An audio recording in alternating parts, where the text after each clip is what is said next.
Mid day bulletin కు స్వాగతం. నా పేరు మేఘన. బులెటిన్ ముఖ్యాంశాలు.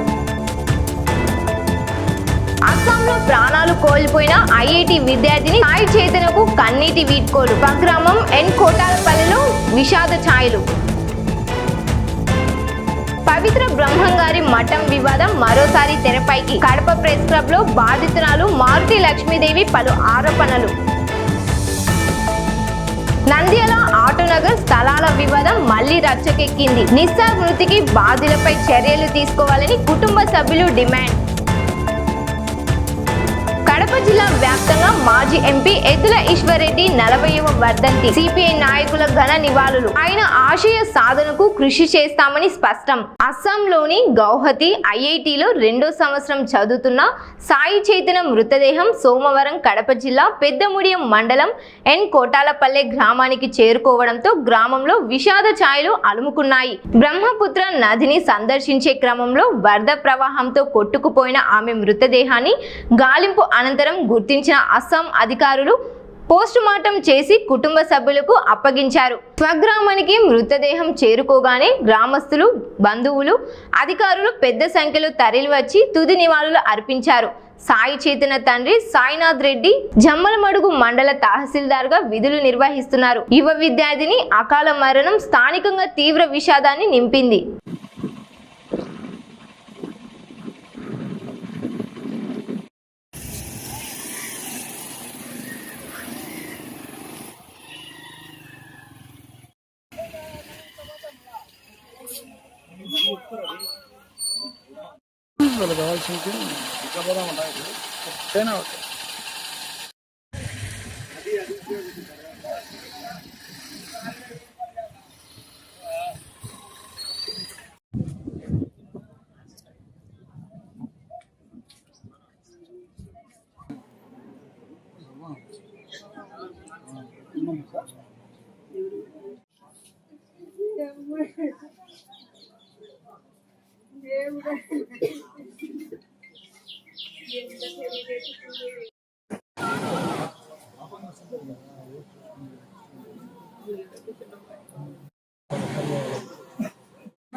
పవిత్ర బ్రహ్మంగారి మఠం వివాదం మరోసారి తెరపైకి వచ్చింది. కడప ప్రెస్ క్లబ్ లో బాధితురాలు మారుతి లక్ష్మీదేవి విలేకరుల సమావేశం నిర్వహించి తాత్కాలిక మఠాధిపతి వెంకటాద్రి స్వామితో పాటు మరికొందరిపై పలు ఆరోపణలు చేశారు.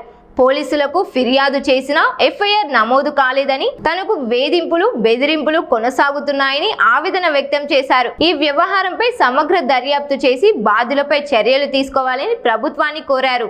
బ్రహ్మంగారి మఠంను సానికొంపాని తాత్కాలిక మఠాధిపతిగా అక్రమంగా నియామకమైన మఠం ఆచార వ్యవహారాలలో కనీస జ్ఞానం లేని అశ్లీల అర్ధనగ్న నటీమణులు, ఫేస్బుక్ పేజీలు మరియు అశ్లీల వీడియోలు, డేటింగ్ పేజీలు ఫాలో అయ్యే వెంకటాద్రి స్వామి లాంటి వారు అవడం, చక్కని సంస్కారంతో వేదాంతం చదివిన పూర్వ మఠాధిపతిచే తదుపరి మఠాధిపతిగా నియామకం కాబడిన గోవింద స్వామిని అత్యంత అమానవీయంగా మెంటల్ నా కొడుక, నీకు చదువు రాదురా, నీ మీద పోలీస్ కేసు పెట్టి నీ జీవితం లేకుండా చేస్తానని భారీ స్థాయిలో యుక్తాయుక్త విచక్షణ మరిచి బెదిరింపులు గురి చేయడంతో స్థానిక పోలీస్ స్టేషన్లో చట్ట ప్రకారం తగు చర్యలు తీసుకోమని వెంకటాద్రి స్వామి మీద కేసు పెట్టడం జరిగింది. ఈ అమానవీయ సంఘటన మీద కేసు పెట్టగా ఇప్పటికీ ఎఫ్ఐఆర్ రాయలేదు. ఇలాంటి నీచపు వ్యవహారాలన్నీ మేనేజర్గా డిస్మిస్ అయిన పిపిఎన్ ప్రసాద్ ప్రోద్బలంతో వెంకటాద్రి స్వామి వారు చేస్తున్నారు. ఈ తాత్కాలిక మఠాధిపతిగా వెంకటాద్రి స్వామి నియామకమైన తర్వాత మఠంలో బ్రహ్మంగారి వారసుల మీద, ముఖ్యంగా స్త్రీల మీద మరియు పిల్లల మీద తీవ్రమైన అరాచకాలు జరుగుతున్నాయి. వీటన్నిటికీ సూత్రధారుడు మేనేజర్గా డిస్మిస్ అయిన పిపిఎన్ ప్రసాద్. మఠంకు ఏ సంబంధం లేని పిపిఎన్ ప్రసాద్ మఠం ఖాళీ చేసి నేను మా పుట్టింటికి వెళ్ళిపోవాలని సోషల్ మీడియా వేదికగా చేసుకొని వీడియోలతో తీవ్రమైన బెదిరింపులు చేశాడు. గతంలో కూడా నీకు పిల్లలున్నారు జాగ్రత్త అత్త అని, యాక్సిడెంట్లు అవుతాయి, చచ్చిపోతారని బెదిరింపులు చాలా చేసున్నారు. ఆడియోల్లో భక్తులు శిష్యులు కూడా విన్నారు. హిందూ మతంలో భర్త చనిపోయిన స్త్రీ పుట్టింటికి వెళ్ళాలని పిపిఎన్ ప్రసాద్ చెప్పే ఆచారం హిందూ మత సంస్థల్లో ఎక్కడా లేదు. అలానే సతీ సహగమనం చేయాలనే ఆచారం కూడా మతంలోనూ లేదు. పవిత్ర శ్రీరామనవమి రోజున మఠంకు ఏ సంబంధం లేని పిపిఎన్ ప్రసాద్, ఆయన మనుషులు మరియు తాత్కాలిక మఠాధిపతి వెంకటాద్రి స్వామి దత్తాత్రేయులు నేను ఉంటున్న ఒక రూమ్లో తాళాలు బద్దలు కొట్టి నా సామాన్లు ఎక్కడికో తరలించారు. నేను పడుకునే రూమ్లో పాములు కూడా చనిపోయేంత అత్యంత విషపూరితమైన మందులు కొట్టి నన్ను ఇబ్బంది పెట్టాలనే భావంతో నేను నా పిల్లలతో ఆ రోజు నుంచి పంచలో పడుకుంటున్నాను. దీని మీద స్థానిక పోలీస్ స్టేషన్లో కూడా కేసు పెట్టాను. వెంకటేశ్వర స్వామి వారు పేరు తప్పించి మిగతా వారి మీద కేసు పెట్టారు. అతని పేరు ఎందుకు తప్పించారో కూడా కారణం తెలియదు. ఏప్రిల్ మొదటి వారంలో నేను పడుకునే రూమ్ ఫ్లోరింగ్ కూడా బలవంతంగా తవ్వివేయడంతో అప్పటి నుంచి ఇప్పటి వరకు నేను వరండాలో పడుకుంటున్నాను. మఠం హిందూ మతంలో సంస్కార కేంద్రంగా ఉండాలి, కానీ ఇలా అమానవీయ అరాచక రాక్షస పనులకు వేదిక కారాదు. ఇలాంటి నీచ ప్రవర్తన వెంకటాద్రి స్వామిలో చిన్నప్పుడే గమనించిన వారి సొంత తల్లిదండ్రులు వారికి వివాహం కూడా చేయలేదు. పూర్వ మఠాధిపతి గారు వీరికి హిందూ మతంలోనూ వేదాంత శాస్త్రంలోనూ కనీసం ప్రాథమిక జ్ఞానం లేక మఠం ఆచార వ్యవహారాల్లో లేరని, మఠాధిపతిగా అతనికి ఏమాత్రం అర్హత లేదని, మంచి సంస్కారంతో పెరుగుతూ నా వద్ద శిక్షణ పొందుతున్న గోవిందస్వామి మఠాధిపతిగా నియామకం చేశానని మఠం లాయర్ ద్వారా వీలునామా రాశారు. మఠంలో వెంకటాద్రి స్వామిని తాత్కాలిక మఠాధిపతిగా ధార్మిక పరిషత్ మఠం యొక్క పాలన సజావుగా జరగటానికి మాత్రమే నియామకం చేసింది. కానీ ఫ్యాక్షన్ రాజకీయాల వలె మఠం సానికొంపని మఠంలోని స్త్రీలపై అసభ్య ప్రచారాలు చేయడానికి, పిల్లల మీద తప్పుడు కేసులు పెట్టి జీవితాలు లేకుండా చేస్తానని బెదిరింపులు చేయడానికి కాదని, ఇలాంటి అమానవీయ రాక్షస ప్రవర్తన చేస్తున్న వెంకటాద్రి స్వామి మరియు పిపిఎన్ ప్రసాద్ దత్తాత్రేయుల మీద చట్ట ప్రకారం చర్యలు తీసుకోవాలని గౌరవ ఎమ్మెల్యే గారికి, దేవాదాయ మంత్రి గారికి, ముఖ్యమంత్రి గారికి, ఉప ముఖ్యమంత్రి గారికి, మంత్రి శ్రీ లోకేష్ గారికి సవినీయంగా విన్నవిస్తున్నాను. లేదండి, చేయలేదు. అట్లే ఉంచారు, అంటే మా మీద కక్షతో. కోర్టులో ఉన్నాయండి సమస్యలు, ఇంకా ఏమి తెగలేదు, ఇంకా కోర్టులోనే జరుగుతుంది. అంటే మామూలుగా చెప్పడం అయితే మాట ఏమి ఇవ్వలేదు. మేము చెప్పామండి. ఇప్పుడు కోర్టులో ఉన్నాయి కదా, ఇంకా జరుగుతూనే ఉన్నాయి కదా ఇవి. చెప్పినప్పుడు అంటే కోర్టులో ఉన్నాయి కదండి ఇంకా ఇవి. ఇంకా ఏది సరిగా ఆయనకి ఇప్పుడు ఇచ్చింది తాత్కాలికంగా ఇచ్చారు. అది కోర్టులో తెగినప్పుడు ఏది వస్తుందో చూసుకొని మేము దానికి మళ్ళా ద్వారా మేము చేస్తాం. అదేనండి, ఇప్పుడు ఆయనకి ఇచ్చింది తాత్కాలికంగా ఇచ్చారు. కోర్టు ఏమి ఆయన క్లియర్గా ఏం చెప్పలేదు. ఇది కింది కోర్టు నుంచి వచ్చేంత వరకే ఆయన తాత్కాలికమే. కరెక్టే అండి. ఇప్పుడు ఆయన అది ఇచ్చింది తాత్కాలికమే కాబట్టి మేము ఏం చెప్పాలి. ఇప్పుడు మా బాబుకి రాసిన వీలునామా ఉంది కదా. ఇప్పుడు మైనర్ పిల్లలు ఉన్నారు నాకు. నేను తల్లి లాంటి దాన్ని. నేను కూడా ఇప్పుడు నేను సడన్గా వెళ్ళిపోమంటే ఎట్లా వెళ్ళిపోతామండి? అవతల నాకు మైనర్ పిల్లలు ఉన్నారు కదా. దాంట్లో ఉంది కదా, మైనర్ పిల్లలు ఉన్నప్పుడు ఉండాలి, తప్ప అది ఖచ్చితంగా ఉండాలి. అది ఒక తల్లిగా ఉండాలి నేను కూడా. గౌరవ హైకోర్టు డివిజన్ బెంచ్ ఇచ్చినటువంటి జడ్జిమెంట్లో మీరు 17వ పారాగ్రాఫ్ చూస్తే వెరీ క్లియర్గా దాంట్లో ఇవ్వడం జరిగింది. కేవలము పూర్తి స్థాయి మఠాధిపతి ఎవరు అనే దాని మీద వివాదము నడుస్తున్నది కావున గవర్నమెంట్ పాలనలో మఠాన్ని ఉంచడానికి లేదు కావున అందువలన ఆ వివాదం తెగే అంతవరకు మఠము యొక్క పాలనా వ్యవహారాల కోసము మాత్రమే ఒక మఠాధిపతి నియామకం చేయమని చెప్పింది. మఠము యొక్క పాలనా వ్యవహారాలకు మాత్రమే, అంతవరకే. కానీ ఇంక మిగతా ఏ విషయాలు కూడా హైకోర్టు ప్రస్తావన చేయలేదు. అంటే పూర్తి స్థాయి మఠాధిపతి రావడానికి కొంత సమయం పడుతున్నది కావున అని చెప్పడం జరిగింది. ఆ పద్ధతి ప్రకారమే ఆవిడ్ని ఖాళీ చేయమని చెప్పినప్పుడు అందువల్లనే వాళ్ళకి ఆ విషయాలన్నీ క్లియర్గా తెలుసు కాబట్టే ఆవిడ్ని ఖాళీ చేయడానికి ఒక నోటీస్ కూడా ఇవ్వకుండా సామాన్లు బద్దలు కొట్టి బయటపడేయడము, చిన్నపిల్లలు ఉన్నారు నీకు జాగ్రత్త అని బెదిరింపులు చేయడం, ఇట్లాంటివన్నీ కూడా బెదిరింపులు జరుగుతూ ఉన్నాయి. అలానే నిన్న ధార్మిక పరిషత్తు ఇతను వాళ్ళ ఇష్టం వచ్చినటువంటి రీతిలో ఆవిడ మీద అసలు ఏ విధమైనటువంటి పాత్ర లేనటువంటి పిపిఎన్ ప్రసాద్ మఠాధిపతి సమక్షంలో ఆవిడ ఉంటున్నటువంటి రూమ్ తాళాలు బద్దలు కొట్టడానికి ఎలా అవకాశం ఉంది? ఈవెన్ రెంట్కు ఉండే వాళ్ళను కూడా మనం ఇంట్లో నుంచి ఖాళీ చేయించాలంటే ఖచ్చితంగా రిజిస్టర్ పోస్ట్లో వాళ్ళకు నోటీస్ పంపించాలి. అలాంటిది ఒక మఠములో ఒక ప్రముఖమైనటువంటి ఒక సంస్కార కేంద్రంలో మఠాధిపతిగా ఉన్నటువంటి వారు, అది ఒక 50 ఏళ్ళు, నాకు 60 ఏళ్ళ వయసు, నేను 30 ఏళ్ళు లీగల్గా ప్రాక్టీస్ చేసి ఉన్నానని చెప్పుకునే వాళ్ళకి లీగల్ పరిజ్ఞానం తెలియదా? ఒక స్త్రీ మీద ఇలా అమానవీయంగా దాడులు చేస్తారా? ఒక స్త్రీని బెదిరించడమే కాకుండా ఒక మఠాధిపతిగా ఉండి ఒక మఠాన్ని స్థానికొంప అనడం ఏమాత్రం సమంజసం? అది చిన్నపిల్లల్ని బెదిరించడం, మీ మీదకి దొంగ కేసులు పెట్టి మిమ్మల్ని ఇరికిస్తాము, మీకు జీవితాలు లేకుండా చేస్తాము, ఇవా మాట్లాడవలసింది? ఆవిడ వెరీ క్లియర్గా చెప్తుంది, మీకు ఏదైనా అధికారం అంటే మాకు రాసి ఇవ్వండి, లీగల్గా రాసిస్తే మేము ఖాళీ చేయాలంటే ఖాళీ చేస్తాం, ఉండాలంటే ఉంటాము. ఈవెన్ వాళ్ళు ధార్మిక పరిషత్తుకి ఇచ్చినటువంటి లెటర్లో కూడా వెరీ క్లియర్గా మెన్షన్ చేస్తున్నారు, మఠాధిపతి తల్లి, మఠాధిపతి కుటుంబ సభ్యులు నియమం ఉండొచ్చు అని. ఇప్పుడు ఆవిడ తల్లి కాదు అనేది ఏ కోర్టు ఇప్పించండి ఆయన్ని. వెరీ క్లియర్గా వెంకటాద్రి స్వామి ధార్మిక పరిషత్తుకి రాసినటువంటి లెటర్లో వెరీ క్లియర్గా మఠాధిపతి తల్లి అంటే ఒక భార్య చనిపోయిన స్త్రీ బయటికి వెళ్ళిపోవాలి. హిందూ సంస్కృతిలో ఏ హిందూ ధర్మశాస్త్రం చెప్తుంది, ఏ న్యాయశాస్త్రం చెప్తుంది? భర్త చనిపోయిన తర్వాత భార్య వెళ్ళి సతీ సహగమనం చేయాలి, లేకపోతే వెళ్ళి వాళ్ళ పుట్టింటికి వెళ్ళాలి. వాళ్ళు సోషల్ మీడియాలో భారీ స్థాయిలో ప్రచారం చేస్తున్నారు. వాళ్ళ పుట్టింటికి వెళ్ళి అక్కడ ఇల్లు కట్టించాడట, ఆ ఇంట్లో ఉండి ఆవిడకి అక్కడ పుట్టిల్లు ఉందట, ఆ పుట్టింట్లో ఉండి అక్కడ ఆవిడ బతకాలంట, అక్కడ ఆవిడ ధర్మ ప్రచారాలు చేసుకోవాలంట. ఇలా సోషల్ మీడియాలో అనేక మంది చేత డబ్బులు ఇచ్చి పోస్టులు పెట్టిస్తూ ఉన్నారు ఒక స్త్రీ మీద.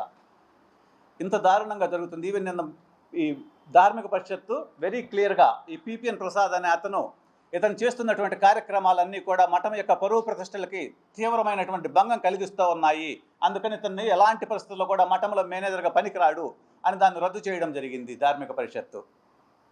సో దాన్ని మళ్ళీ వాళ్ళు కోర్టులో ఛాలెంజ్ చేశారు, అది వేరే విషయము. సో అంత క్లియర్గా ధార్మిక పరిషత్తు వెరీ క్లియర్గా మఠం యొక్క పరువు ప్రతిష్టలకు భంగం కలిగిస్తున్న పిపిఎన్ ప్రసాద్ గురించి పాయింట్అవుట్ చేసిందే కానీ ఇంక వేరే ఎవరిని కూడా పాయింట్అవుట్ చేయలేదు ఇక్కడ మఠం యొక్క పరువు ప్రతిష్టలకు భంగం కలిగిస్తున్నారని. ఈ వెంకటాద్రి స్వామి తీవ్రమైనటువంటి అసభ్యకరమైనటువంటి అశ్లీల వీడియోలు చూస్తూ ఉంటాడు. ఇది కూడా మేము ధార్మిక పరిషత్తుకి అనేకమైనటువంటి భక్తులు కూడా శిష్యులు కూడా ఇలాంటివన్నీ కూడా తెలుసుకొని ధార్మిక పరిషత్తుకి రిపోర్ట్ చేయడం జరిగింది, ఇతన్ని డిస్క్వాలిఫై చేయండి అని. ఇతను చూసేటటువంటి వీడియోలు ఎల్లి మేడే అని ఉంటుంది, ఒక లండన్ ఫ్రోన్ స్టార్ ఆవిడ, స్త్రీల యొక్క లోదుస్తులకి ప్రమోట్ చేసేటటువంటి ప్రోన్ స్టార్, అలాంటి ప్రోన్ స్టార్ని ఫాలో అవుతూ ఉంటాడు. అలానే తెలుగింటి అమ్మాయి, ఈ తెలుగింటి అమ్మాయి అనేది ఒక డేటింగ్ సైటు. ఆ సైట్లో చిన్నపిల్లలతోటి శృంగారాలు, స్వాతి నాయుడు పడక గది చిట్కాలు, ఇంకా ఎవరెవరో అక్కడక్కడ లీక్ అయిన వీడియోలన్నీ పోస్టులు చేసి భారీ స్థాయిలో వైరల్ చేస్తూ ఉంటారు. ఇలాంటి వీడియోలన్నీ ఫాలో అవుతున్నాడు ఇతను ఏమాత్రం కూడా మఠాధిపతిగా పనికిరాడు అని ఎంతోమంది శిష్యులు, సామాన్య ప్రజలు, ఈవెన్ మేము కూడా గురుపత్ని గారు కూడా వాటిని ఇవ్వడం జరిగింది ధార్మిక పరిషత్తుకి. అయినా కూడా దాన్ని ఈయన దగ్గర కేవలం ఒక స్మాల్ వివరణ తీసుకొని దాన్ని కొట్టిపడేశారు ధార్మిక పరిషత్తు వాళ్ళు. అది ఎలా సాధ్యం? ఎండోమెంట్ యాక్ట్ ప్రకారము అన్క్వశ్చనబుల్ మోరల్ క్యారెక్టర్ ఉండాలి. అన్క్వశ్చనబుల్ అంటే అసలు కనీసం ఎవరు కూడా వేలెత్తి చూపించేటటువంటి అవకాశం ఉండకూడదు. అది కోర్టుల్లో ఎక్కడ ప్రూవ్ అయింది, ఆయనకు శిక్ష పడింది అనేది కాదన్నమాట. అన్క్వశ్చనబుల్ మోరల్ క్యారెక్టర్ ఉండాలి ఒక మఠాధిపతి కంటే. ఒక మఠము అంటే ఒక సంస్కార కేంద్రం, అంతేగాని అది ఆస్తుల తగాదాలో నాకు ఇల్లు నాకు ఇచ్చారు నువ్వు బయటకు వెళ్ళిపో అనే టైప్ కాదన్నమాట. అది ఆ కల్చర్ అనేది. ఒక మఠం అనేది ఒక సంస్కార కేంద్రము, మఠం అనేది ఒక గురు శిష్య పరంపర, గురు శిష్యులు అందరూ కలిసి ఒక దగ్గర నివాసం ఉండే స్థలాన్ని మఠం అంటారు మనము. సో ఇవన్నీ కూడా ఏంటంటే ఇవన్నీ తెలియకుండా అనే ఉద్దేశంతో అమాయకుల చేత వేలాది రూపాయలు ఖర్చు పెట్టించి సోషల్ మీడియాలో రెచ్చగొట్టడానికి ఏదో ఇక్కడ మఠము అనే కల్చర్ కానీ ఆ గౌరవం కానీ వారికి ఏమాత్రం కూడా లేదు. నంద్యాల ఆటోనగర్ స్థలాల వివాదం మరోసారి తెరపైకి వచ్చింది. ఆటోనగర్ అధ్యక్షుడు జాకీర్ పై బాధితులు తీవ్ర ఆరోపణలు చేస్తూ పోలీస్ స్టేషన్ల ఎదుట ఆందోళనకు దిగారు. బాధితుల కథనం ప్రకారం తాము డబ్బులు చెల్లించి కొనుగోలు చేసిన ఫ్లాట్ ను సంవత్సరాలు గడిచినా చూపించలేదని, ఈ విషయమై పలుమార్లు ప్రశ్నించిన నిస్సార్కు న్యాయం జరగలేదని ఆయన సోదరుడు ఆరోపించారు. ఈ మనస్తాపంతోనే నిస్సార్ ఆత్మహత్యకు పాల్పడ్డాడని, అతని మృతికి జాకీర్ బాధ్యత వహించాలని డిమాండ్ చేశారు. తమకు కేటాయించినట్లు చెప్పిన స్థలం చూపించకపోవడంతో సర్వే నెంబర్ 486లో నిస్సార్ షెడ్ నిర్వహించగా జాకీర్ వర్గీయులు అడ్డుకున్నారని ఆరోపించారు. అనంతరం నిస్సార్ బంధువులు నంద్యాల 3 టౌన్ పోలీస్ స్టేషన్ వద్ద ఆందోళన చేపట్టారు. ఘటన తాలూకా పోలీస్ స్టేషన్ పరిధిలోకి వస్తుందని పోలీసులు సూచించడంతో అక్కడికి వెళ్లి ఫిర్యాదు చేసి నిరసన వ్యక్తం చేశారు. నిస్సార్ మృతికి కారణమైన వారిపై సమగ్ర విచారణ జరిపి బాధ్యులపై చట్టపరమైన చర్యలు తీసుకోవాలని కుటుంబ సభ్యులు పోలీసులను కోరారు. నా పేరు హరుణ్ సార్, మా తమ్ముడి పేరు నిసారు. మా తమ్ముడు గ్యాస్ వెల్డింగ్ పని చేసుకుంటాడు సార్. మాకు సంబంధించి ఆటోనగర్లో మా నాన్న వాళ్ళ కాలంలోనే స్థలం కేటాయించారు గవర్నమెంట్ వాళ్ళు. ఆ స్థలం మా స్థలం, మాకు డిపోలో వచ్చిన స్థలం సార్. మా స్థలం మాకు చూపించడానికే అక్కడ ఉన్న ఇన్ఛార్జ్ అతని పేరు జాకీర్. అతను మా తమ్ముడికి గత 4 సంవత్సరాల నుంచి సతాయిచ్చి ఈరోజు చివరికి మా తమ్ముడు ఆ బాధ తట్టుకోలేక గుండెపోటుతో చనిపోయాడు సార్. నిన్న 4:30 సమయంలో అతను తిరిగిన రోజులే సార్. సరే రేపు రాపు అంటే రేపు పోతాడు, ఏదో పని చేసుకుంటారు. పనికి పోతేనే ఏదో 200-300 వస్తాయి. ఆ పని కూడా పోకుండా ఆటోనగర్కి వెళ్ళడం రావడం వీనికి దిగులు ఎక్కువైపోయి, వీనికి చిన్న వయసు సార్, 32 సంవత్సరాలు కేవలం. 2 ఆడపిల్లలు, నెల కూతురు కూడా ఉంది సార్. ఇప్పుడు నా తమ్ముడు చనిపోయాడు. దానికి పరిష్కారం ఎవరు సార్? ఇప్పుడు అతను చనిపోవడానికి కారణం దేనికి సార్? స్థలం గురించే కదా.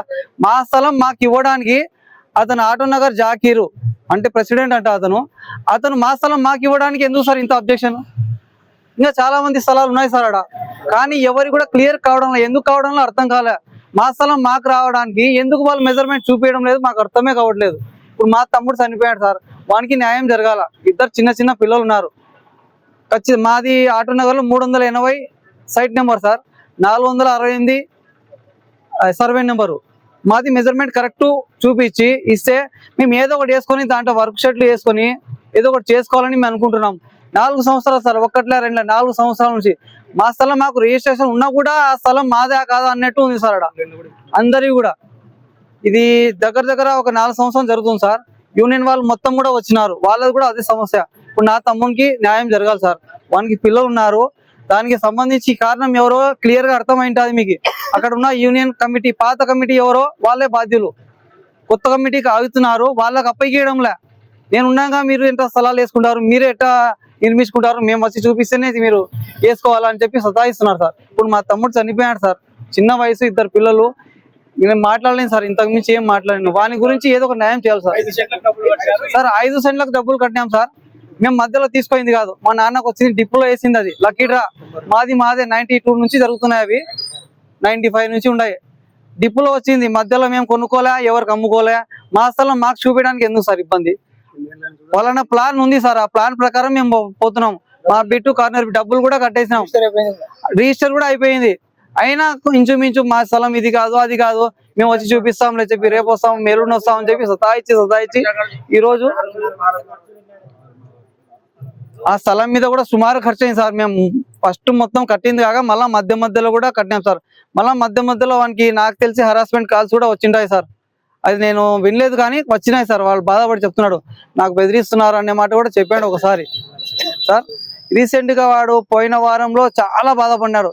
నాకు తెగడంలే ఇది, నువ్వు ఏమైనా చేసి అని చెప్పి అతను ఆఫీస్ ముందర కూడా పోయినాడు సార్. నాకు ఏదో ఒకటి చేయాలి, లేకుంటే నేను ఏదో ఒకటి చేసుకుంటా కూడా అన్నాడు సార్.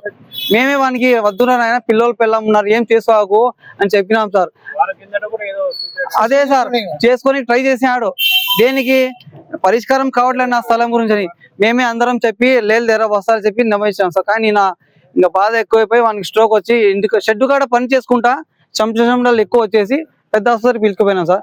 డాక్టర్లు వారు అంతా చూసి ఏమైంది ఏమంటే ఏం లేదు సార్, ఇట్లా చెమటలు వచ్చినాయి, పడిపోవడం కూడా పడిపోలే, చెమటలు ఎక్కువైపోయినా పిలుచుకొచ్చిన చెప్తే ఏదో టెన్షన్ ఉందయ్యా అని చెప్పారు. ఏం టెన్షన్, లాస్ట్ కి ఇది హార్ట్ అటాక్, ఏదో టెన్షన్ పెట్టుకోవడం మీ తమ్ముడు అని చెప్పి చనిపోయాడని చెప్పి రాసి ఇచ్చారు సార్. ఇంతే సార్. మా స్థలాలు మాకు రావాలా, అది కేసు పెట్టాలనా మా స్థలం మాకు వచ్చేస్తుందని మీకే తెలియాలి సార్. మీడియా వాళ్ళు మీరే తెలియపరచండి. కడప జిల్లా జమ్మలమడుగులో అమరజీవి మాజీ ఎంపీ ఎద్దుల ఈశ్వర్ రెడ్డి 40వ వర్ధంతి వేడుకలు సోమవారం సిపిఐ నాయకుల ఆధ్వర్యంలో ఘనంగా నిర్వహించారు.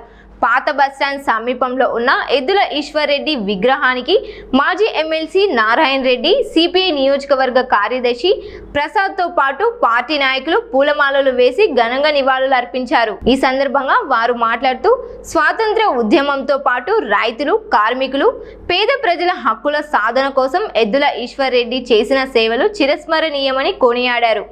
ఆయన ఆశయాల సాధనకు, ప్రజా సమస్యల పరిష్కారానికి సిపిఐ నిరంతరం కృషి చేస్తుందని పేర్కొన్నారు.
వైఎస్ఆర్ కడప జిల్లా బద్వేల్ పట్టణ అభివృద్ధిలో మున్సిపల్ పాలకులు పూర్తిగా విఫలమయ్యారని సిపిఐ లిబరేషన్ పార్టీ ఆరోపించింది.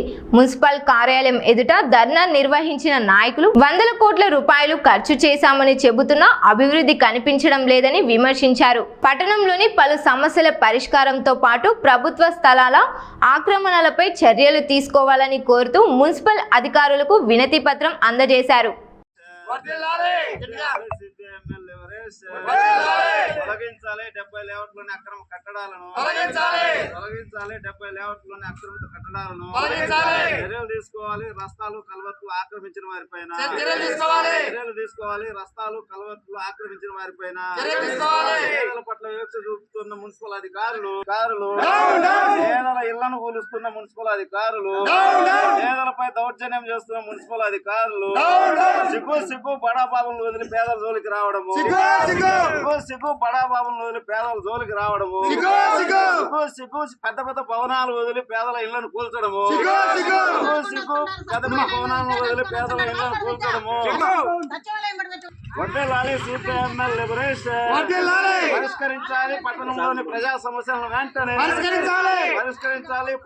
పట్టణంలోని ప్రజా సమస్యలను వెంటనే వేయాలి. పేదల కాలనీల్లో సీసీ రోడ్లను, డ్రైనేజీ కాలువలను వేయాలి. పేదల కాలనీల్లో సీసీ రోడ్లు, డ్రైనేజీ కాలువలను వేయాలి. ప్రతి ఇంటి నెంబర్ను ఇవ్వాలి. ప్రతిరోజు తాగు నీటిని ఇవ్వాలి. ప్రతిరోజు తాగు నీటిని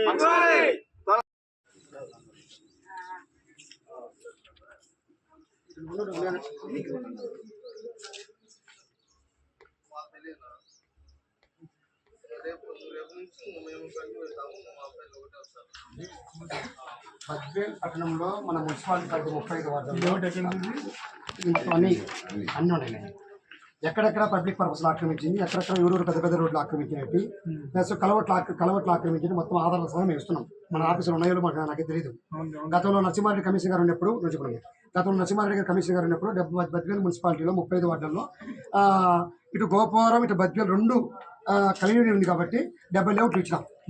ఆ 70 లేఅవుట్లలో మొత్తం ఆక్రమణ తొలగించండి, కేవలం పేదల పట్లే కాకుండా దళితుల పట్లే కాకుండా పెద్ద పెద్ద భవంతులు కట్టారు.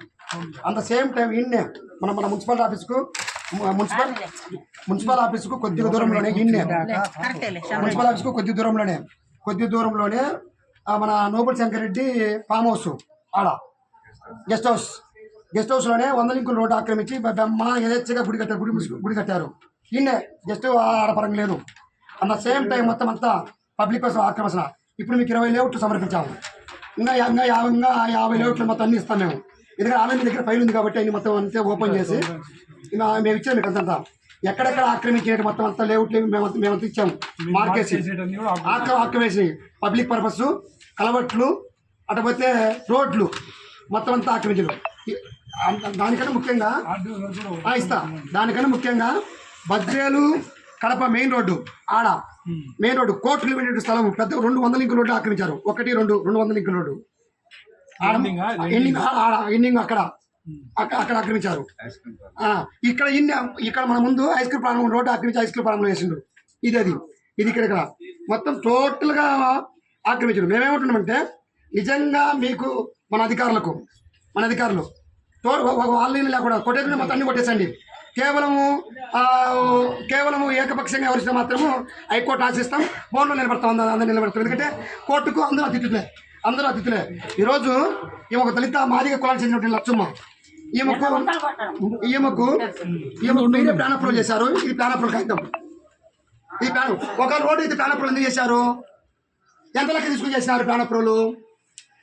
ఇది ఆర్టీఏ రెవెన్యూ ఇచ్చినది ఆ పట్టా ఇదని చెప్పేసి ఇది ఎంఆర్ఓ గారి వాళ్ళ సంతకము ఇదేమో ఆమెమి ఆక్రమించాల డబ్బు పెట్టి కొనుక్కునేది అది ఇది అగ్రిమెంట్లు ఇది రెవెన్యూల పట్టాలు. అంటే కేవలం మాలామాది కూడా కలుస్తారా? అంటే రెడ్డి గారు మిగతా కులాలు కానరా? అంతే వాళ్ళు ఎంత ఇచ్చారు?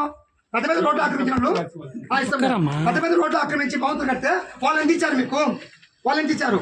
అంటే ఈ రోజు టౌన్ లో మానవాది కూడా కాదు మిగతా ఎవరు కనబడలేదు దానికి.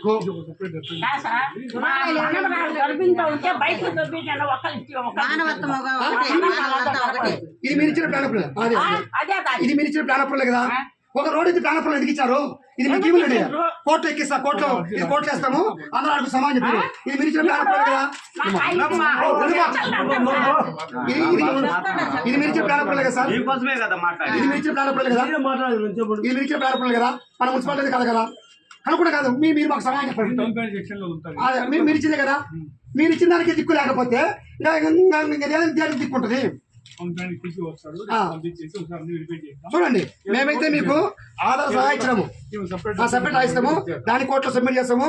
ఇది 15 రోజులు మీకు టైం ఇస్తున్నాం మీకు మున్సిపల్ అధికారులకు. మొత్తం ఆక్రమణ తొలగించాల్సిందే. రోడ్లు కలవట్లు మాజీ చైర్మన్ కలవట్లు ఆక్రమించి పెద్ద పెద్ద భవంతులు కట్టిండు. అవి కానాలా మీకు? మొత్తం టౌన్ లో పెద్ద పెద్ద భవంతులు కట్టాయి. అవి కావాలి. కమిషనర్ గారు ఉంటే మాట్లాడతాము.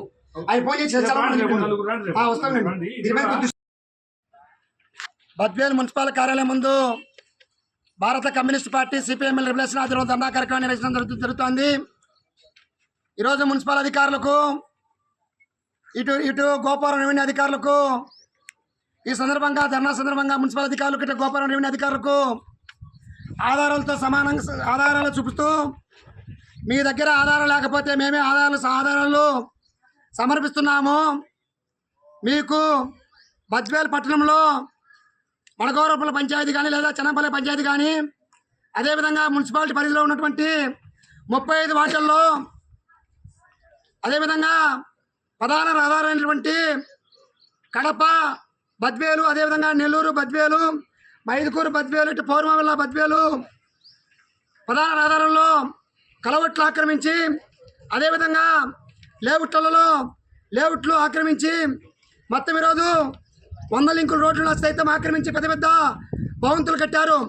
వాటిని తొలగించే దొమ్మ ధైర్యం మీకుంది అని చెప్పేసి ఈరోజు మేము సూటిగా పరిశీలిస్తున్నాం.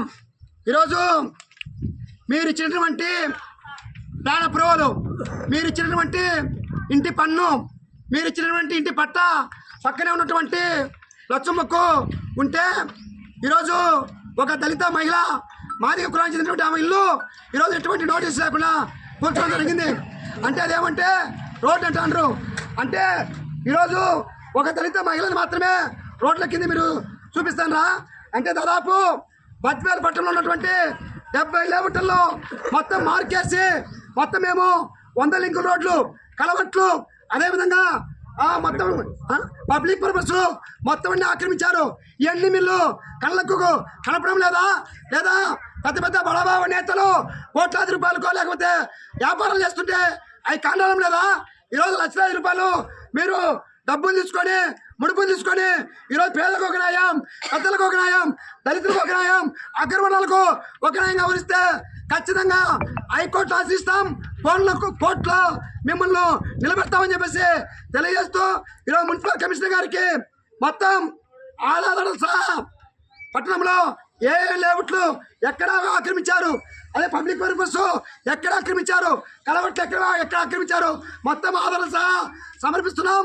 ఖచ్చితంగా 10 రోజులలోపు ఖచ్చితంగా ఈ ఆక్రమణను తొలగించకపోతే పెద్ద ఎత్తున మున్సిపల్ కార్యాలయాన్ని దిగ్బంధంతో పాటు హైకోర్టును ఆశ్రయిస్తామని చెప్పేసి హెచ్చరిక చేస్తున్నా. ఇది వాళ్ళ 3 PM బులెటిన్. చూస్తూనే ఉండండి KTV, ప్రతి వార్త ప్రజల పక్షం.